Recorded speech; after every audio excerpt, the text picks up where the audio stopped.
Mr. van der Velde. Yes. Hello, Richard Wells. Nice to meet you. Thank you so much for taking the time to talk to us. I think if it's okay with you, we'll get straight on with it. We can go upstairs. We're doing the interview in I follow you. a little room up at the top there. I don't know how much of a briefing you've had, but I think from our point of view, the readers are really interested more in the man behind the music.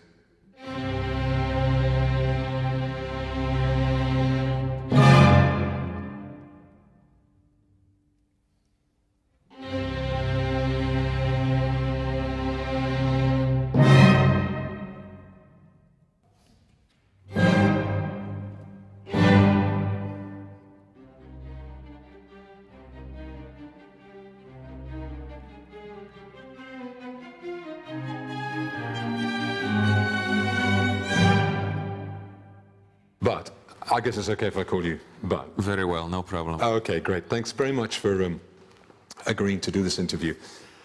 You are part of an elite group of people. You're the conductor of a symphony orchestra of some repute.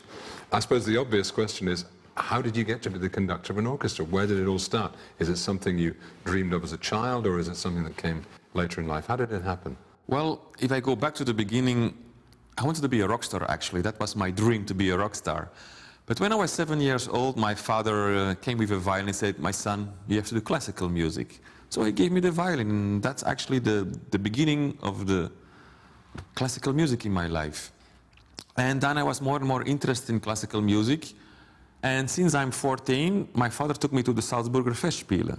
Mostly families go to the sun, the beach, and no, my father took me to a classical music festival. So in a certain way, my father put me in a bath of high-level classical music, because in the Salzburger Festspiele, there came always the high-level conductors. I saw Herbert von Karajan, Karl Böhm, Claudio Abbado, Riccardo Muti, and go on. So I was so fascinated by this profession that I said, well, one day, I want to be that too.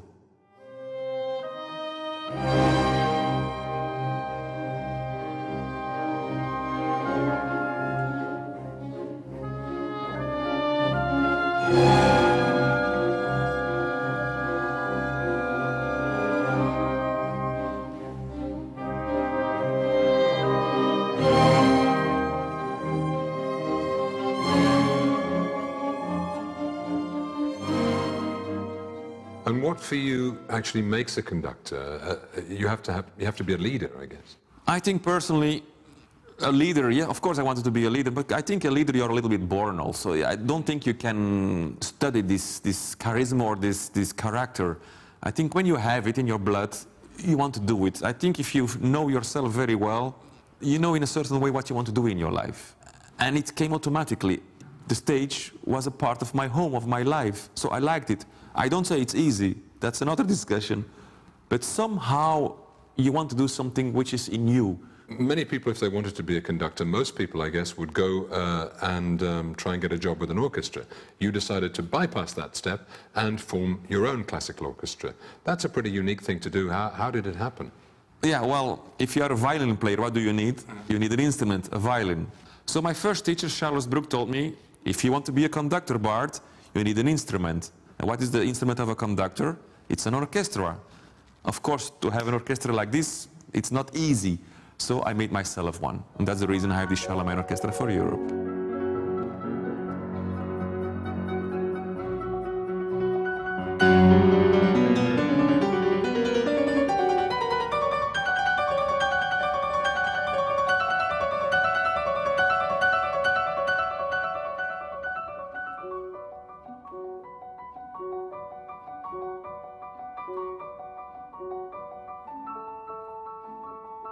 All your funding comes from sponsorship, from individuals and from companies. Is that something you intended to happen, or simply wasn't there any money, public money available? It's not a question that there was no money from the government. We didn't ask, actually. We chose that way. It's not that I'm against all these government orchestras, let's say. I only wanted to show there is also another way to do it. And it's a way we chose, and it's a way of freedom. Does that make your life more difficult in that as the engine behind the orchestra, you are responsible for finding all this money, finding the sponsors? Well, my daily life is 50% PR, public relations, and I like to do that, and other 50% is art. So, and the combination of two, I like this world, and it opened many doors.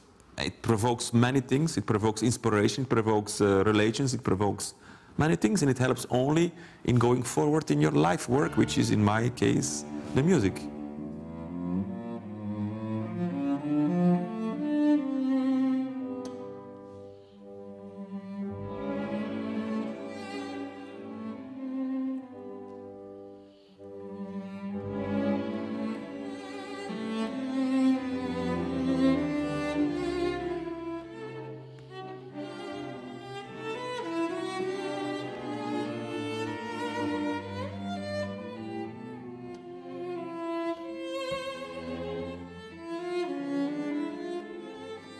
It gives you the freedom, because you are independent, the freedom to choose, for example, the content of the Monday concert program for which you're well known. What inspires you to put a program together? That's not an easy question, because making a program is a whole process. So the main goal is first, I think, to play for the public. This season, the name of the season is At Your Request. It's actually at the request of my public. So I'm listening what they want. You need some subject to make a program. It's not like I want to do this and that and that. It takes months sometimes. Sometimes I work on one programmation months. And my inspiration comes from where? Well, it comes actually from the society, from daily life. You have to listen to the people, you have to listen what's happening around you. And that's how I make a programmation.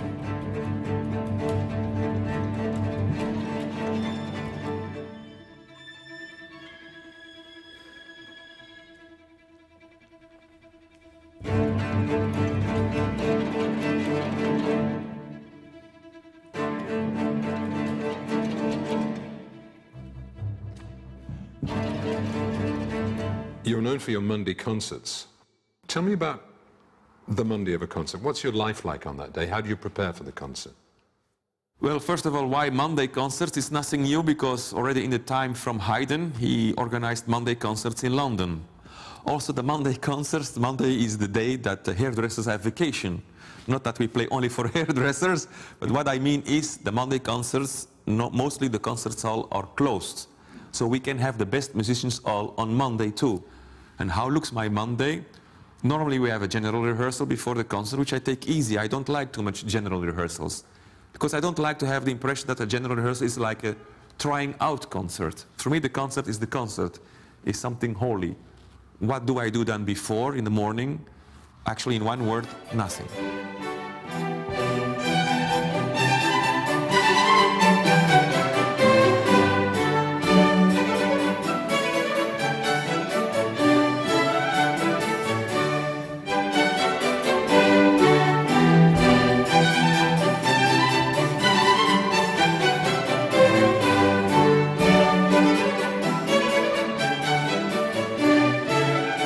So this has been happening now 15 years, this orchestra. Where are you going to be in another 15 years' time, do you think? This is a difficult question. I can't read in the future. But still, I have many dreams. I'm not yet on the end of my life. I say always the end of the life of a conductor is when he is dead. So I hope I'm still 50 years to live, at least. And of course I have dreams. Maybe one day we will build a concert hall for this orchestra. That's one of my dreams. And if I can achieve it, I will do it. So the Charlemagne Orchestra for Europe is very much a work in progress then? I think so. It's a never-ending story, I hope. Bart, thank you very much for talking to us. You're welcome. Most appreciated.